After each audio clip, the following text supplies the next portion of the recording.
Hello, everybody. This is Martin John, and we're here to talk about the Tao Te Ching. The Tao Te Ching is a ancient text. I guess it's an ancient text that really kind of talks about how to live in accordance with the natural universe. It's interesting how I am becoming less and less interested in talking about Tao. It's an interesting sort of, because I know that I was talking with um, Dr. Rao for a long time, and Dr. Rao talked to me a lot about this idea of like, you don't talk about it, and don't go dipping out of your connection with Tao. And when he mentioned that, I was always like, I'm still talking about it. I know one day I won't. Um, but it was okay for me to be doing it at that time. And now, even though I'm not talking about it yet, I do see that time coming. There is more and more of me is kind of stepping away from wanting to. I don't know. It's like I've never been up here to teach anything. I've never been up here to tell anybody anything. It was always just to present. And I still want to do that. And I think maybe as I do it, and as I engage in presenting the Tao Te Ching, I think it's changing. I think I'm stepping away from it as being attached to it as much as I used to. Like this is Thursday, and I think this is the first Tao I'm doing all week. And so it's interesting how my natural course, how in my natural course things are ruminating or things are being expressed. It's interesting when I think about back when I was talking to Dr. Rao. Dr. Rao was always trying to direct me in a direction, but there was never going to be. I trusted myself, not Dr. Rao, as Dr. Rao should trust himself and not me. And you should trust yourself and not us or anybody else. And I knew that when the time came, I would close certain ways of doing things to other ways of doing things. I don't know what that's going to be, and I never predict how I'm going to be acting towards a certain thing. Marcy, it's great to have you. Thank you so much for all the love. I love you. It's so great to be able to be me and grow and learn and do all that I do. But just like really surrendering to who I am right now. And not being like, I want to be more like Dr. Rao, or I want to listen to Dr. Rao, or I want to have a leader, or I want to have a guide, or I want to, like, none of that. And I don't want to be anybody's guide, and I don't want to be anybody's, like, beacon. I just want to be here doing my thing. I posted something on Reddit all about the idea that, there's this, I've been having this idea, and I'm going to talk about this, and then I'll pick a number, and then we'll see if it's related. I'm talking about this idea of the question, is it going to be on the test? Right? Like if we ask the question, is it going to be on the test? Then we will focus more energy on knowing that bit of information than we will focus on all of the other information that we suspect is not going to be on the test. But if we focus on the whole, maybe we won't get all the questions right because maybe we didn't focus on this one aspect. But we will have focused on the aspects that we are attracted to focusing on. This is, one of the reasons that I probably didn't do well in school, and it has been said that I don't test well, because I can give a damn about the test. It's about what I'm interested in. What am I interested in? And that's the big question. So I'm going to scroll through here, and I'm going to pick the one that I stop at, Inspired Action, number 37. And this is very apropos to what I'm talking about. Tao never does anything, yet inspires everything to do. When beings maintain the action of the Tao, they spontaneously transform from within. When the transformation acquires a name or an identity, External forces inspire actions from desire. Actions without identity are free from external goals. Without desire, honoring stillness, all things are at peace. Let's look at this from the perspective that I was talking about earlier, studying for the test or asking, is it going to be on the test? And what that means in the larger context.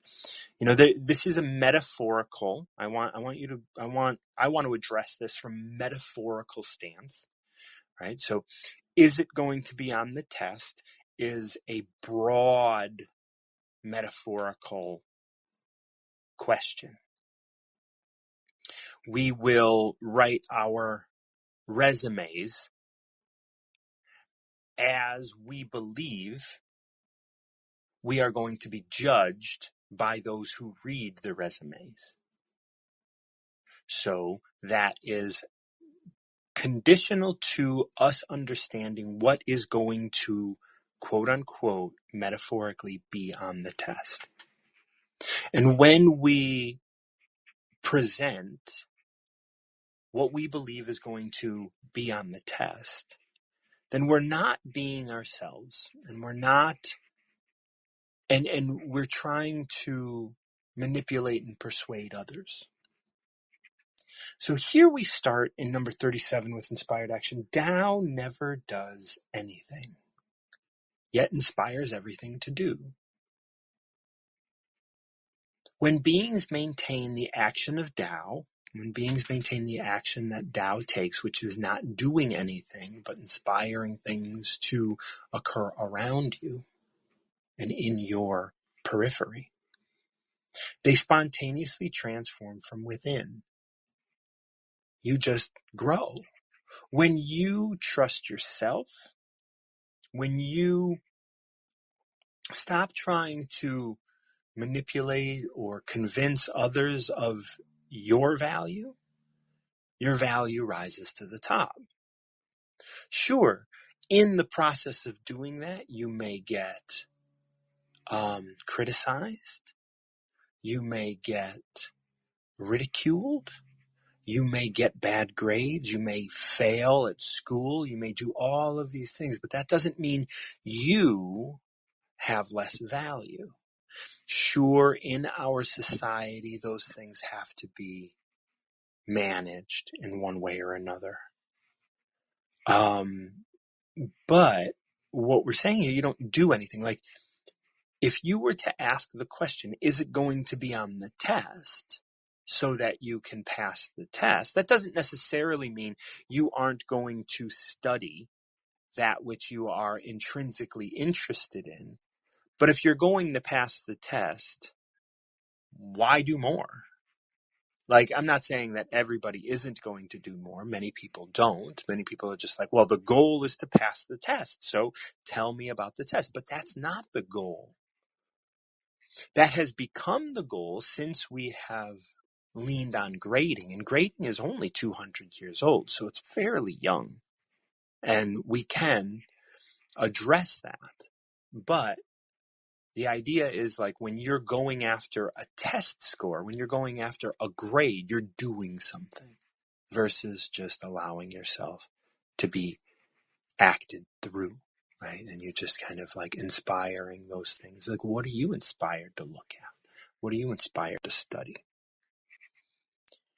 When that transformation, so when beings maintain action of Tao, when they are just aligned, they spontaneously transform from within. Now, if you spontaneously transform from within and you do really well on a test and you get all of this praise for doing well on the test, well, then what happens is external forces, all of that praise, inspires actions from the desire. Now, so at one moment, you were intrinsically interested in something. You got a lot of praise for doing well on the test. Now you want to know what questions are going to be on the test. As you then continue to expand your knowledge, you want to hone so that you can continue to do well on the test. Why do you want to do well on the test? Because you got praised for doing well on the test in the past. You didn't get praised for your intrinsic interest in the topic. You didn't get praised for studying things that weren't going to be on the test. You got praised for having done well on the test. So you want to do well on the next test. And there's nothing wrong with that. However, if you limit your intrinsic interest to having an identity of doing well on a test, and your actions support doing well on the test, not your intrinsic interest, you are closing yourself off to who you are. And now these external forces are inspiring you to take action. That action being to actually close off rather than open up. Now it moves on to say actions without identity, actions without a goal, actions without any external influence are free from external goals, right? Actions with no identity are free from, you don't have an external goal. You simply are as you are, and there's no external goal to achieve. You are just being you. There's no reason, and you just do it. Without desire, honoring stillness, all things are at peace. You don't want to do good on the test. Maybe you do, maybe you don't. So what? It's about really knowing, not convincing people that you are. That's manipulation. And I think most of our education that we look at is about convince your teacher you know, rather than actually knowing. Maybe not, but it seems to me that that is often the case, especially when we have that question, is it going to be on the test? Julie's going to join me. Hey, Julie, how are you? I'm all right. I want to know if it's on the test. Oh, man. Everybody does. I wrote a piece on Reddit the other day just to, just because it's been rolling around in my head so much. I'm like, I want to write something, but I just want to write it and put it This is out a there and leave it alone. Like, I don't this is a need really to. good one because as you're reading it, I'm thinking, God, that's me. I always want to know what's on the test, and there's a reason for that. The reason that I want to know what's on the test is so that no one will gauge my ignorance if I answer the questions on the test right. Right. It's about manipulating the people around you to believe Yeah, that that to I know believe my that shit. you know, yeah, that you're not thick. And the thing is we think people are thick because they don't know specific things that we do. I even, like it's shameful, but I sometimes judge people because they don't know things. But I'm almost 50, so it's like I've been around and I know certain bits of information that one had to know, Yeah, and in a different time. But people don't have to know that anymore. yeah, Like, and I know certain, because I ferment food and I make my own, I know things about how, chemically, I know things about how carbonation is created in a pop or a soda, like yeah, I know how that happens because of the experiences that I have exposed myself to. And that becomes part of common knowledge for me. yeah. And on that note of passing a test, I have found in my experience that when you kind of focus in a particular area, when you have an interest in a particular area and you pass the test and you still keep that focus, it doesn't necessarily go across the board that you know everything about everything. Right. I've come across people who are so academically bright, but when it came to what I would call, in finger quotes, common sense, there was none. Right. Because they don't know. So Sorry. when I was just, but before 2014, before I got diagnosed with MS, I knew many different areas of Chicago. I knew the whole city in different ways. But if you were to ask me, how do you get from this neighborhood to this neighborhood? I wouldn't necessarily know how to put it together Yeah, because I know them individually. I know River North and I know downtown. How they relate to each other in space, I didn't necessarily know because I went to those two different areas for different reasons. Yeah.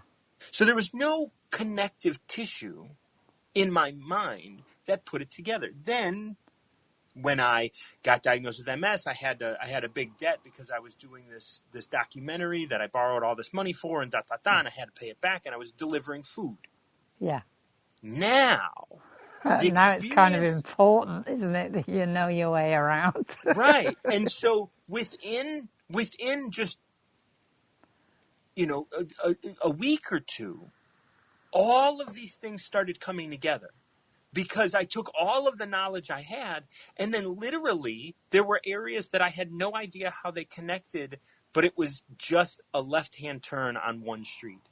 And it was like, oh, there it is. And then all of a sudden, all of this information started connecting Yeah. because I had an experience that I was intrinsically interested in knowing that connected it all together. Yeah. And I think that oftentimes when people are in school, it's all academic, academic, academic, but they've never been on the road actually driving the map. And so Yeah, they I'd don't agree. know how they connect. Absolutely, I'd agree with that because, the amount of people I've spoken to, including myself with education, is, what you learn at school, you come out of school and you wonder why on earth you learned that. Right. So where's the synapses? We're talking about, being fed an electrical current, say.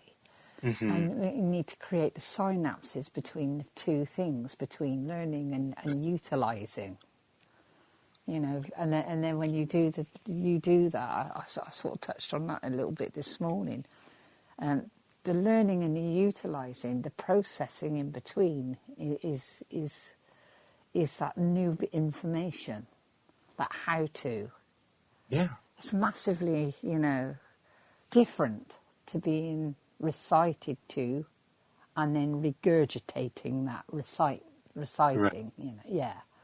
To be able to utilise it, put it in action, is a completely different intelligence, say. And to do that, what you're saying is interest will allow you to do that. Right. Yeah. And I posted this thing on Reddit, and it was in an education forum that I'm not a part of, but I figured that would be the best place to post it. Yeah. Everybody's coming out saying, "What are your sources?" Oh, yeah. And I said, well, really, this is just observation. And so I don't have any sources. I don't even know what sources you would want for this because it's all just speculation. However, that proves my point. If you can't take this information and think about it on your own without having a response that I need sources if I'm going to think about this, Yeah. right? Like you are already turning it off because I'm not mentioning sources. Like I don't know. I'm not going to go research this. This is just something I've observed and something I'm presenting. If you want to, if you want to take this on board and think about it, be my guest. Then do the research. Right, Do the and you can do the research. research that you Yeah. require. Yes. And if you don't, I'm not a part of education. I don't have children. I kind of don't care about education. Like I am just mentioning this because it spills out into hiring and firing. It spills because like if you're going to hire somebody, those resumes that you're getting are going to be geared toward what the writer believes is Absolutely. the test. And so if That's you're right. looking for certain information, I'm going to give you certain information, and there's going to be certain information that although would probably benefit this job that I'm going to be applying for, you won't see as a benefit because you have learned what should be on the test. And you're not actually looking at my resume with an open mind. You're looking at it with a checklist of things that you believe should be ticked off Yeah. if I'm going to have this job. Yeah. Yeah. Prime example of that is the job that I've gone for. So on paper, I'm ideal for this position within this team. Yeah. In reality, I'm finding it difficult to integrate in this team because the team already has what they need. They can't see beyond that I may be a good addition or we may Right. blend. It's very, very interesting that you say that because the resume was great, the interview was great. Now I get into the position and there's no outlet for me to action what's on the resume. Right. There's not the opportunity to actually physically produce what I've written on that resume. It's just not there. Yeah. So it's kind of interesting, isn't it? That Mm-hmm. we do feel that we need to pass tests in order to appear as knowledgeable, when in fact it's not that at all. It's the Right. process. It's the process. It's the same as me saying that there's a difference between intellect and intelligence. Mm-hmm. Intellect is fine. Works really well with process using intelligence. That's it. And also, you don't have to do any of that. Right. Just let it flow as it's going to flow, which is what I Right. tend to do. You know, in Japan, and this was something I mentioned in the little thing I wrote on Reddit, was, I'm going to in have to look that Japan, up now. I'm going to have to go on Reddit. in in Japan, they have they have two categories of experts. They have routine experts and they have adaptive experts. Yeah, Routine experts know how to do everything that's already been done. yeah, Adaptive experts know how to deal with things that have never been seen before. that's kind of good, isn't it? And it's like we, as what I would consider adaptive experts, people who are like, hey, if something comes up, I can problem solve that on my Yeah, own.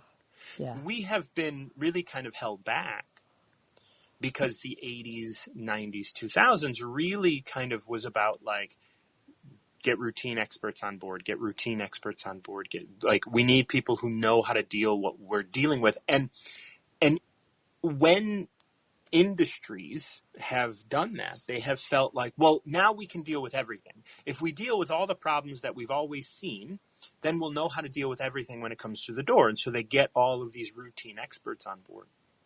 The problem is we are currently, like now that we're in the 2020s, dealing with new things almost every day.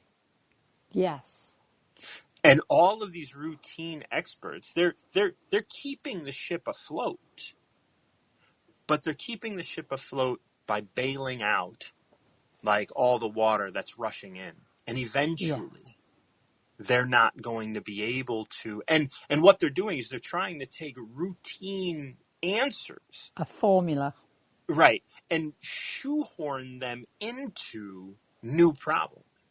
Yeah, And so those problems that they're trying to shoehorn old solutions to, rather than giving you the reins to be able to adaptively come up with new solutions, yeah, or other adaptive experts, people who know how to deal with new fucking problems, yes, yeah, And some of those new problems are, no, we have to allow this person to die, and that yeah, has to be okay.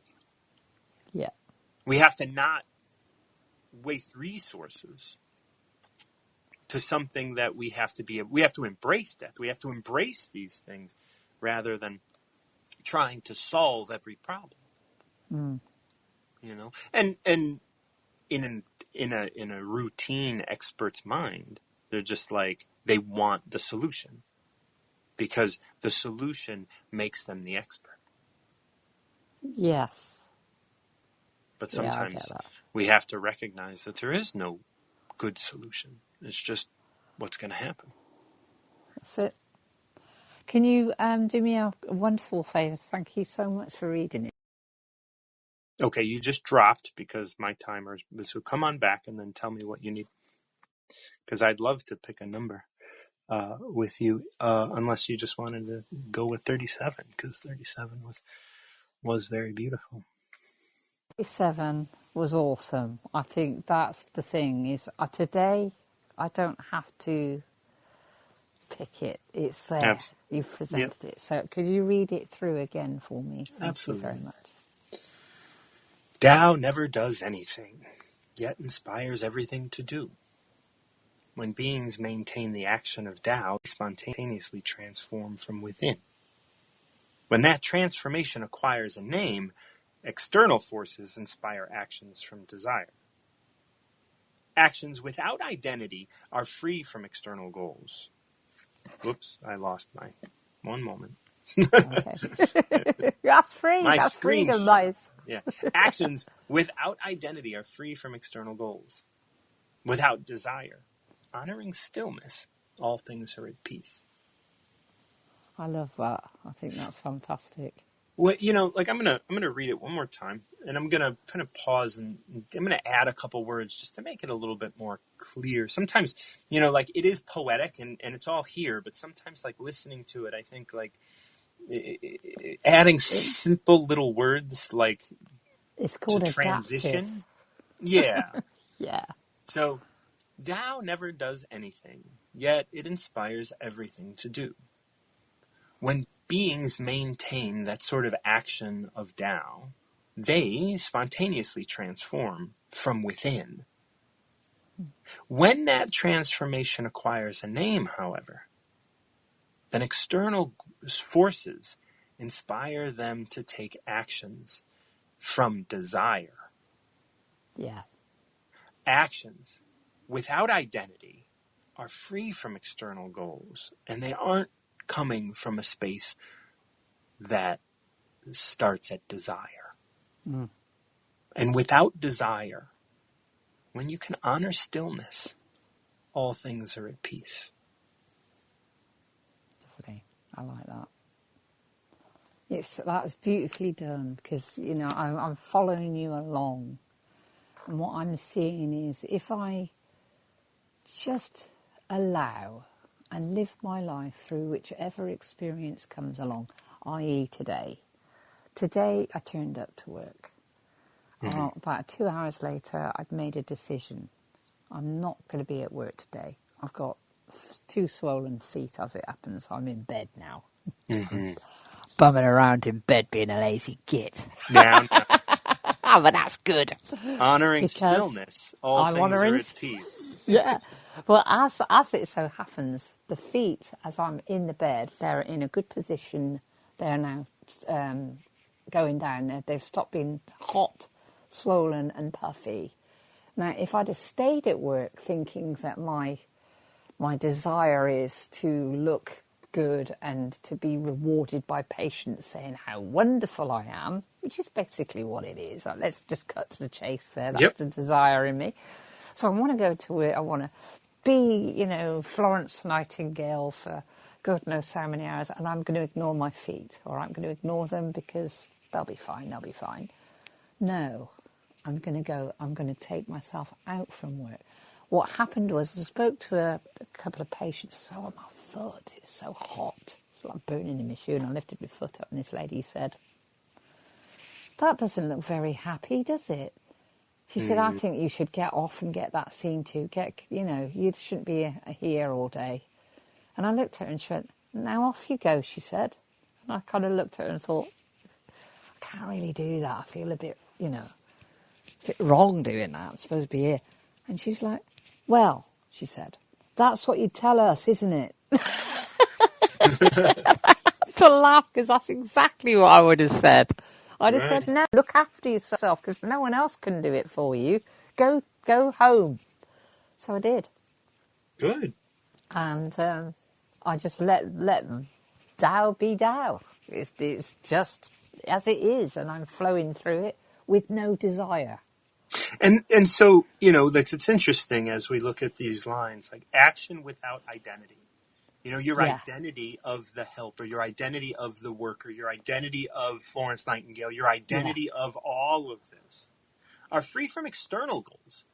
Your external goals, of course, being like you want praise, you want a Yes. raise, you want to be embedded into the team, you want all of that. But Yeah. when you get rid of that desire and you honor stillness, all things are at peace. Does that mean that you are going to embed with your team better? Possibly, not necessarily. Probably Does not. that mean you are going to like be punished at your job or something? Like possibly, but not necessarily. All of the things that will happen are the things that are supposed to happen. Yeah, they're going to happen anyway. That's right. They're going to happen anyway. And in this moment, you're taking care of yourself and Yeah. honoring your stillness. And you're not making a decision. That decision is being made for you. And your Yes. feet are the ones that are making the decision. And your patient is the one that's making the decision. And Yeah. the words that you're receiving are like, Tao never did any of that, yet inspired Absolutely. all of that to do what it needed to do to get you to be still with where you are. Yes. Absolutely. Beautiful example of it. Yeah, As soon as I let go, I was all right. that's right. And And now we start to look at, okay, so now there are lessons that you can learn from this experience. Your feet are swollen. What is your feet? Your feet is your foundation. Your feet is, your connection to the earth. Your feet is all of these things. And when we look at that, we say, okay, well, what is swelling? Swelling is, a buildup of blood, or swelling is inflammation, or swelling is how does all of this relate to what you're doing in your life right now, and where else in your life do you see swelling of foundation? Do you see the injuring of your foundation, or the overuse of your foundational resources? And so when you start to look at that, you'll probably start to see, where you might have a lesson. yeah, absolutely. Yeah. That makes a lot of sense. For me, it does. Yeah, because everything's energetic, and you're experiencing the physical world as a manifestation of your energetic life. Mm. And so there are things that are happening that you can. Now, this brought you out of your job so that you can observe this. So you honor stillness. Take 15 minutes and just be still. Just be quiet. Still your mind, still your body, and say, my feet, they swelled up and it brought me home. What are my feet doing? They're holding me up. Am I taxing them too much? Where else in my life am I taxing that which is supporting me? Mm. Yeah. And when we do that, we can actually learn about what the universe is trying to show us. What energy we are putting out in the world. The Tao talks about the idea of like when you can trace the child, your swollen feet, back to the mother, the energy that created it. Not the actions, but the energy, the thoughts, the vibration that created it. Then you won't be in sorrow, because you will be able to identify your responsibility, your having done this. Yeah. Yeah.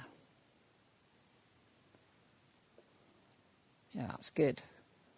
So now I'm going to sign off. I'm going to Okay. do exactly that and have a little, let things just flow in and Mm-hmm. out, That's right. nice and quietly. I'm going to do that now. Stop being so busy distracting myself. That's right. Thanks so much, Martin John. You're Absolutely. awesome. Thank I you. love you. Have a Love wonderful you. Bye. bye. Okay, so that was 37, inspired action. It's great to work in the space of inspired action and not have to be like, I want to know the answer. I want to have the answer. We don't need the answer. We never need the answer. The answer is out there. The answer is within us, and it's okay. We can just be here, present, and the answer will show itself. We don't know what we're going to do next. Let's observe it. Let's watch it. And when it comes in, we can be curious about it. Like, why did that happen? Why did my feet swell up? Why did I hurt my shoulder? Right? My shoulder's a wreck right now. I start looking at, well, what does my shoulder do? What's the action of my shoulder? It helps me reach things. Helps me maneuver. Helps me, grasp the right side. It's important to be able to look at the right and left, right? Masculine and feminine. Right side's masculine, left side's feminine. Structure versus substance. We look at those things and we examine them, and we get to kind of delve into the vibration, into the energy of what we're creating. Trace the child, the experience, the physicality of what just happened back to the mother, the energetic pulse that created it. Thank you so much for joining me for Tao of the Day. This is Martin John. If you benefit from what I do here on Tao of the Day and on Wisdom, you can always send a tip through Venmo at @MartinJohn_Garcia. If you're overseas, you can do that through the Cash app.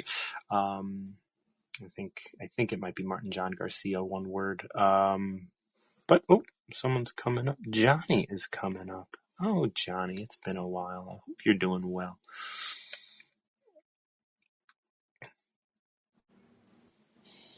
How's it Hey, going, Martin. Johnny? It's going very well, thank you. Yourself? I'm so glad. How are you? I'm doing well. Like I got some shoulder issues after crawling around under my house, but they'll heal. I got my arm in a sling, just kind of keeping it rested. So. Oh wow! So it's really interesting. I just caught the end of your conversation with Julie, and Mm. it it really resonated with me because this morning when I was meditating, I was thinking, what are these ailments or symptoms trying to communicate with me? And it was Yeah. very much along the lines. And I thought later on today I'll go and look up the Louise Hay dictionary and what she says about it. And there's other people online as well. But I think they very much. I think you can tune in to your body, and it will very often have a much more personal message for you. Yes, yes. It's very important to, although you can take some of the other people's and even my kind of ideas about, like, okay, your feet are foundational. Like, I try and bring it down to as much as basic as possible so that you can, because like your shoulder is going to be seen differently than my shoulder. Yes, and Right. it's going to have a I'm different going history to as I'm well. going to define the actions of my shoulder with different words in different ways than you will. Absolutely. Yeah. So, so yeah, and just like just on the shoulder front, I broke my collarbone in a car accident. So the reason, so Mm, what sort of my shoulder will communicate to me is going to be very different to what somebody else's shoulder communicates to them, and right. just based on um, my personal experience and my personal circumstances. But um, Absolutely. but yeah, no, thank you. So one thing I wanted to come up and say was thank you for doing the YouTube videos. Oh, Last time I spoke to you, you'd mentioned them. So I added them to my daily routine, and I think I'm up to number 19 now. So thank you very much for those because they're great. I've been really enjoying those. oh, good. Well, I'm glad. Like it's an interesting series because I'm not really interested in making them like high production value or anything. I'm just sort of like making them, and I'm just doing them very spontaneously. I think I got a little over 30 done. And the last couple weeks I've been a little slow on it because of whatever reason, and I'll Sure. definitely be more like over the next week or so, like over the next month. I'll probably wrap. I'm looking to wrap them up by mid-November, end of November. So then I'll be done with it. It's interesting. I've wanted to do a DAO sort of course, and this might be the first sort of iteration of something like that, where I'm just kind of going through it, reading my rendition, and talking about it, and so yeah. Well, I'm glad you enjoy it. I was just curious that there may be a reason, but I was wondering on your notes, but in the YouTube, you don't actually put the text of your rendition. Is that for copyright issues, or just because you want Well, to keep that for? yeah, so it is sort of like it's my text. Yeah, absolutely. No, no, So I'm not. It's not. It's not. I'm not. I yeah, was no, just no, no, no, no. curious. I'm not taking it as, I'm not taking any offense to that. It is because it hasn't been published, Yeah, sure. and they're really good, and in my opinion, um, and and it's on YouTube.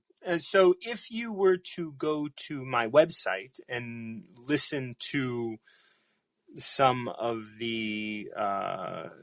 the conversations that I have here on wisdom, on my wisdom page, I do put the text to the uh, renditions that I read, and so there are a number of the text for my rendition on my website. But on YouTube, it's just you have to listen to it.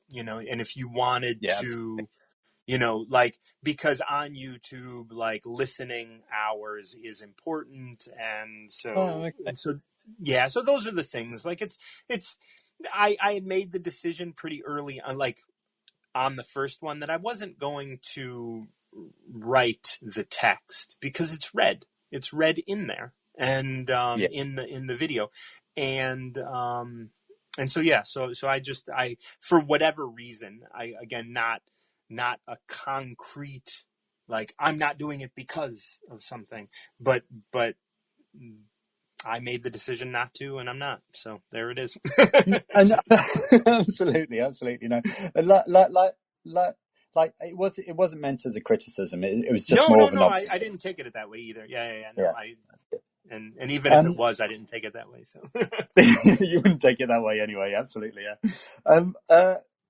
Two last points. I was wondering if we could read number 77, please. hmm And when you were talking earlier, you made me think about, I think you mentioned something about Japanese and Reddit. I don't know, I missed that at the beginning, but it made me think of something called kintsugi. I don't know if you've heard of kintsugi. Yep. You, Yeah. yeah, and it just made me think of that, like of that Japanese art form. And I Yeah. don't know why, that came to mind, but You know, kintsugi is, for those who don't know, it's a way of repairing pottery. If I'm correct, is that correct? that's correct. Yes, it's a way of Yeah, yeah. repairing It's a pottery or way of ceramic. repairing pottery with like metal, gold or silver. So if you break a bowl, then you would bind the pieces together with a metal resin, and and different. There are lots of different techniques to doing that, and it is like. And there's beauty in it, right? There's this beauty in all of these, like, veins of gold in your bowl, right? And there's this such so beautiful. I, And yeah, I what I think had that's. I kind. Yeah, sorry. what I was mentioning earlier with the Japanese reference was, the Japanese separate different kinds of experts, adaptive experts, those experts that are keen on tackling problems that have not been seen before, and routine experts, experts who know the protocols when a problem arises that we've seen before. And so that was the reference to the Japanese. And this was because I wrote something on Reddit about education. And I think one of the things we look at, and you mentioned kintsugi, so like what we do with education is we want to create these vessels out of children, but we don't recognize that how beautiful these children can, how beautiful their experience of life could be if they were broken and mended in this way, you know. Yeah, absolutely. And I think that was I often think of Sugi as a metaphor in that, and even for myself, it's one of those areas that where something has been broken, but it's, and in the terms of the ceramics, it's restored with precious metals Right. to give it its functionality again. But in the process of restoring it with precious metals, it actually becomes more beautiful than it was before. And Right. I even had that sort of hope or analogy for sort of myself when sort of I had my hip replacement, that I could, I would be repaired and I would be as functional as I would be, as my function would be restored.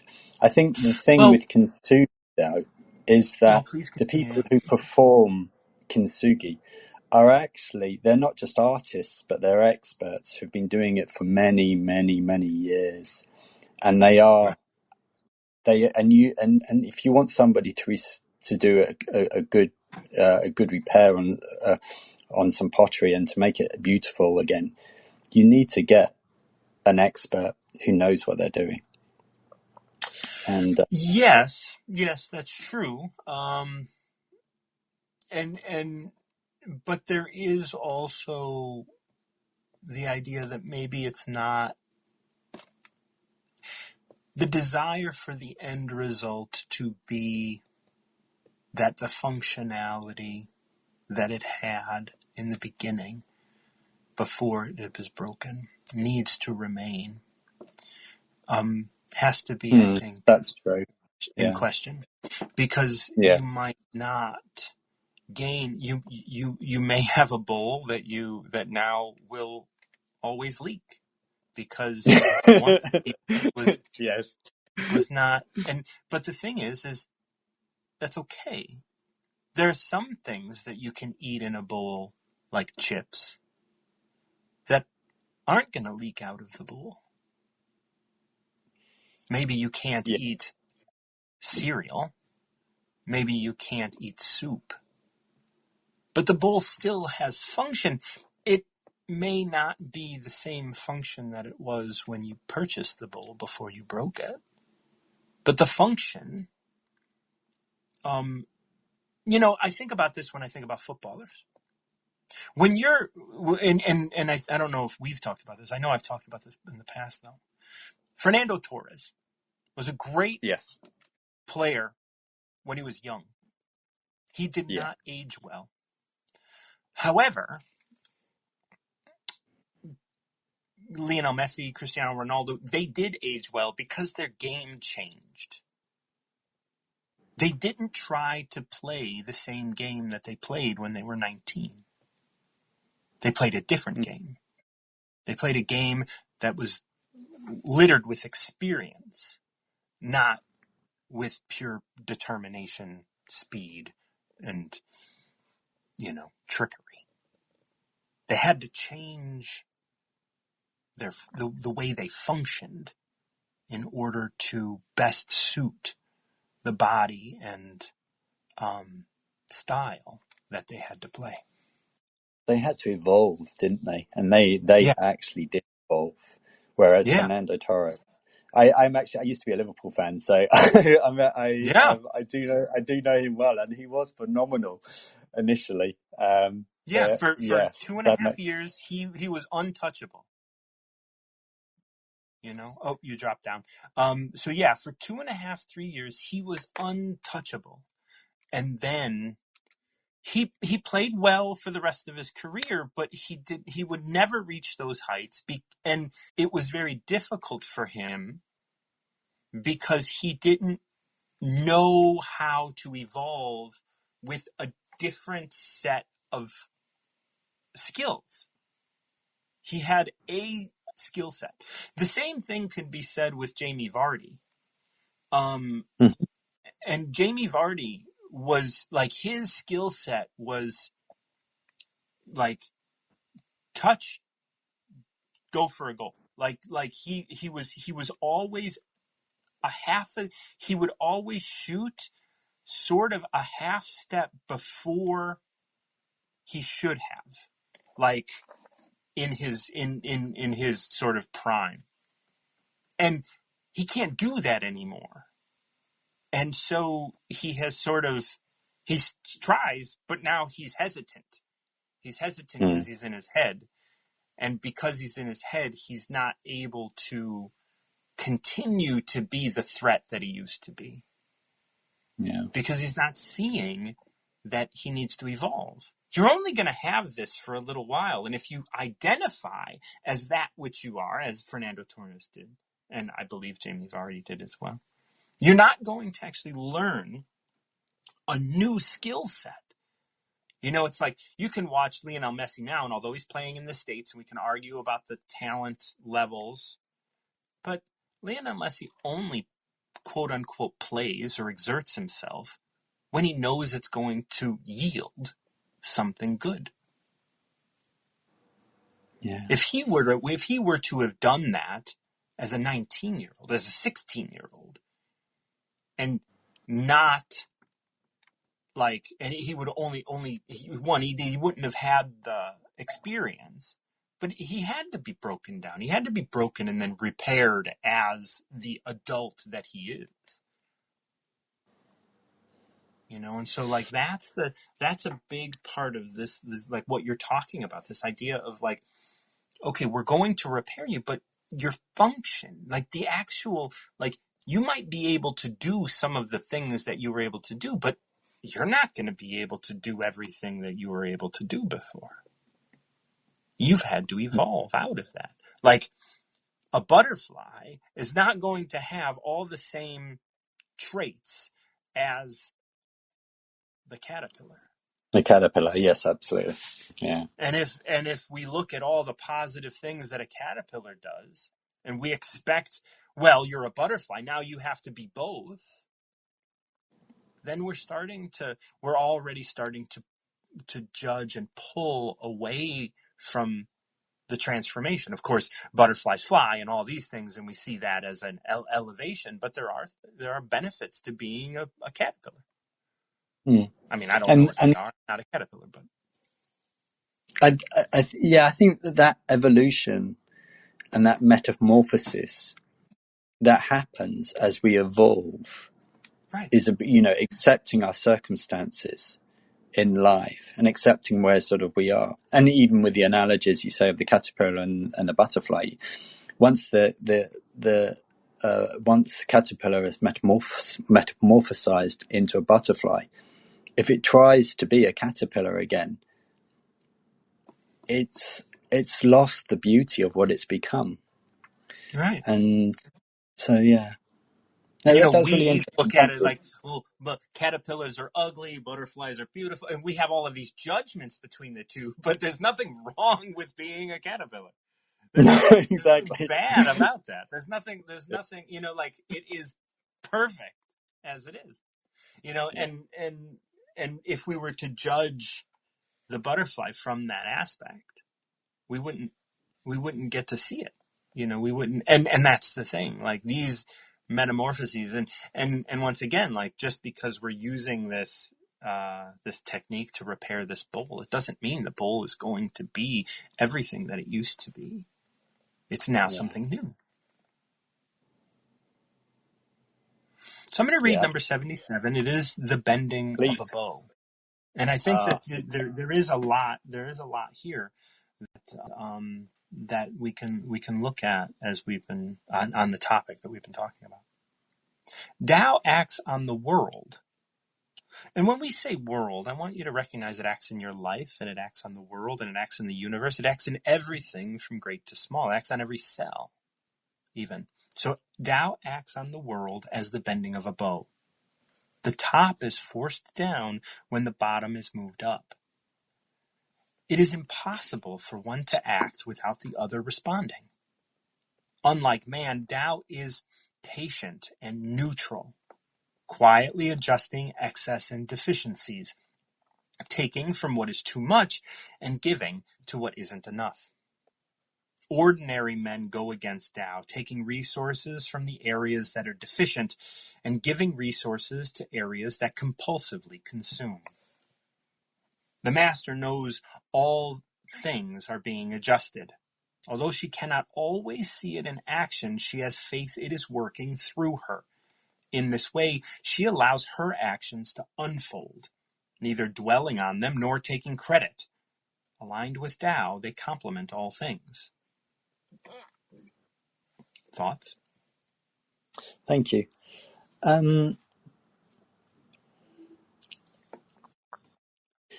This is one of those very popular verses, I think, and it's a verse that I've really kind of. I don't think I appreciate its depth yet. Yeah. And when I think of bending of the bow, I very much think of the yin yang sort of concept, or I think also of the bending of a tree in the wind. So when the wind pushes, the tree bends so that it doesn't snap. So Right. it's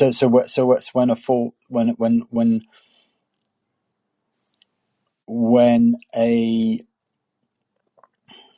force is applied to it, it yields to that force to some degree. And yeah, I think there Let's go. was one line. Sorry, please Yeah, carry on. yeah. Let's go through this together. Because again, like you said, like there is this popular sort of, oh, the bow, right? There's this metaphor in here, and so when we have metaphor, it's often easy to grasp, and so it becomes popular. And yet Yeah. there's a depth in here that, and I tried to express that by utilizing these two words, unlike man. So, right, unlike man, Tao is patient and neutral, quietly adjusting excess and deficiencies, taking from what is too much and giving to what isn't enough. It's really important to recognize that patience is really important here. We live in the manifestation, and so, when things maybe exist for 100 years, or 200 years, like slavery in the United States, um, we we look at something like that, we say that's bad, and we have to do something to repair that, and and we do all of these things to make that happen, and a lot of those things are, um, being inspired by Tao, so that they become balanced, right? Same, we look at trans individuals, we look at LGBTQIA communities, we look at all of this stuff, right? And Tao is quietly adjusting excess and deficiencies. These are happening slowly, and yet people are angry that it's not enough. Yeah. People are angry that it's not enough. It's not enough right now, but it will be, because Tao is patient and we are not. Right? So we judge this moment without necessarily recognizing that, as it says at the end, she has faith it is working through her. In this way, she allows her actions to unfold, neither dwelling on them nor taking credit. Your actions unfold. Like even your frustration with your hip, that is inspired by Tao, that frustration. Now, Your frustration with your hip inspires you to look towards other people and to have conversations that brings you to Tao of the day. That makes you start thinking about things differently. That is how Tao expresses and unfolds. And every time you're frustrated that things aren't as you want them to be right now, that is a good time to recognize that the boat is bending. And even though you're unaware of it, there's no reason to take resources from areas that are deficient and give resources to areas that compulsively consume. Now, when we look at that, when we look at like areas that are deficient and areas that compulsively consume, what we're looking at is just like, is there a deficiency in your ability to be okay with where you're at? And is there a lot of energy that is consumed through your frustration as to not being where you want to be? Yeah. Ordinary men go against Tao, taking resources from areas that are deficient. You're already deficient in the acceptance area, but you're going to take resources from that Yes. and shove them into the compulsive consumption of discontent. Yeah. That's a very good point. Thank you, Martin, John. What I think part also what's what you've highlighted to me is when I think of the metaphor of bending of a bow, I think of it as being quite instantaneous, whereas actually now I'm starting to realize how important patience is and how important that this is more, it's more aligned possibly with the other concept that you were talking about earlier on, in that between the mother and a child, and that your thoughts and actions can generate something, a child later on,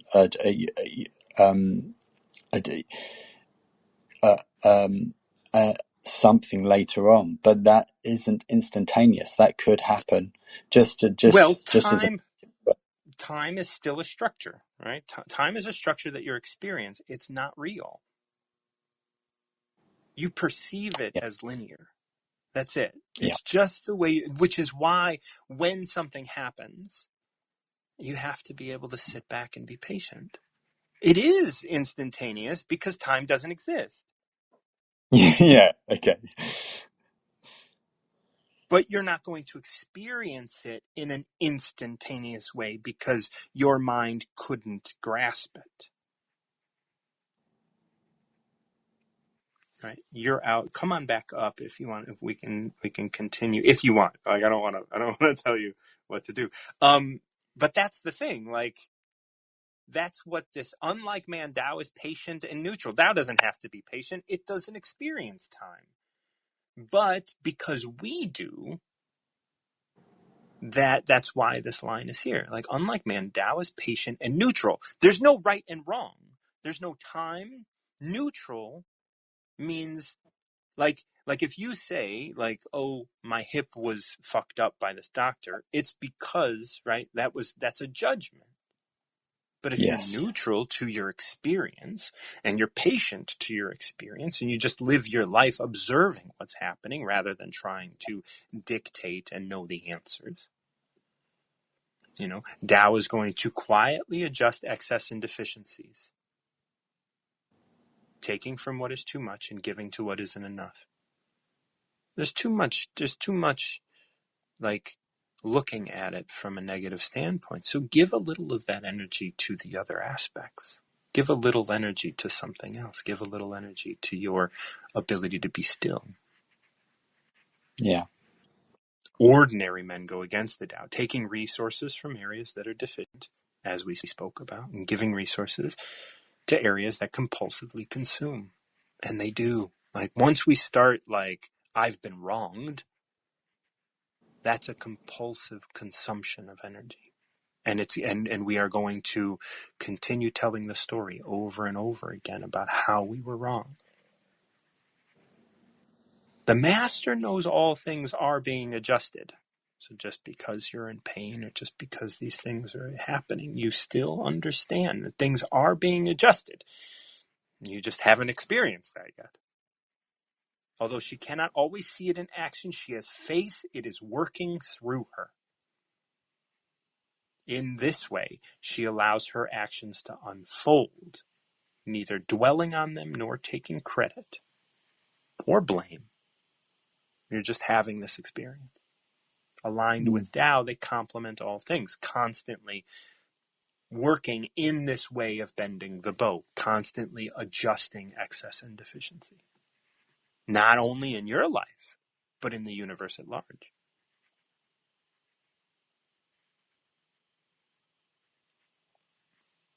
Yeah, there's a lot there for me to think about. I think, as well as I think patience is a much bigger part of this metaphor than I'd realized, and how in that line towards the end, how the master allows the actions to unfold, I Mm-hmm. think is really powerful. And because there's there's other verses where we talk where sort of we talk about action and non-action, and where sort of sometimes action that comes from the wrong place just It can, yeah. causes all sorts of issues. So allowing the action to unfold, I think, is something I need to embrace more, or would like to Yeah, embrace more. and I want to, it's interesting that we're talking so much about action because we did read earlier number 37, which was inspired action. I know you came in at the end. I'm going to go Okay. ahead and reread that one and see how these like just sit with you today.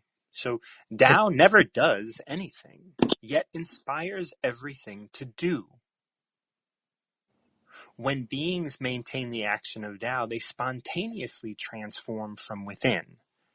However, when that transformation acquires a name or an identity, external forces inspire actions from desire. So they are inspired to do action because they want something. But actions without identity are free from external goals. Your actions happen and they don't have this identity attached to them, and you don't have an external goal you want from it. And without desire, honoring stillness, all things are at peace. So when we talk about action, we talk about like you're doing things that you're inspired to do. But when you do things, as we were talking in bending of a bow, when you do things and you start to, you know, strip mine one area of your life and invest in the area of being a victim, or you invest in other areas, well, that's going to be adjusted at some point. And it might not be adjusted in a way that is peaceful. It might not be adjusted by Tao because Tao's neutral. It doesn't care if it has to adjust by getting you hit by a bakery truck. Yeah. If that's what you need, that's what Tao will provide.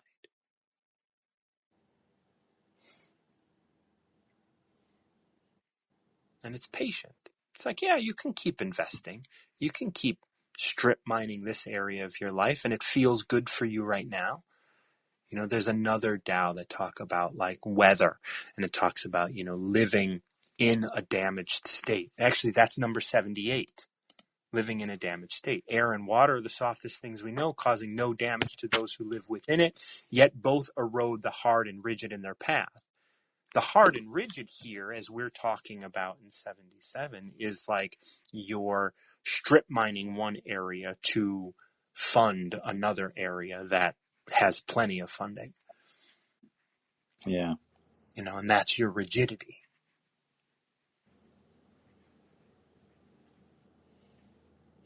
Your energy goes where you put your focus, doesn't it? So um, if that's where all of my focus is on, then I will be taking energy from other places to put it Right. onto there. Yes. And Tao will adjust that on its own one day. Yeah, exactly. Yeah, but right? So if you don't it want to adjust it, if you want to like stockpile in one area, that's fine. But you're rolling the dice on that. I that's kind of how I look at it, especially now when we look around and we see all of the adjustments that are happening in the in the world. world. Yes. Yeah. Right. That's what I'm saying.